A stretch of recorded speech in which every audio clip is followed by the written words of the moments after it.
ta yaya za ka yi cewa za ka loje hotel 2000 naira ai ba haka bane a da ne waje yanzu 2000 ne ana loje hotel yanzu in ba 5,000 ba ka oh ga in ba 2000 ba za ka yi da ina ruwa da ne oh bai da ko a yi abin nan sa idan ba ka da 2000 zan shiga ciki ba ina da aiki da yawan da na su da yi hello Hajar yan mata Allah sarki Hajar gobe yarinya ina son ki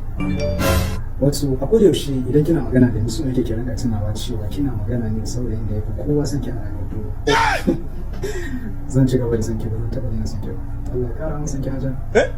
Hajar na ce dama wallahi wata matsala ce aka samu so nake yanzu haka in yi miki wanka yanzu ganin ki to amma sai akwai wata magana da nake son samu ki dukkan ku ba ki taɓa ganin irin wannan ba kin banta da duniya take gashi na da biya na Hajar ya za ko ki cika min sai ya isa yanzu in nuna miki wanka ki samu oga ba za ka loje bane ko ya no Hajar ba abin da kike magana kai bane ba ina kika tuwon loji ina ma ni ina ma daki yanzu haka magana daki oga ba zai ba za ka ba hotel ne ko ya me ba bai da ko ba sai Hajar ta yanke kira sai na shuka ma shi ai na ba ka da kuɗi kuma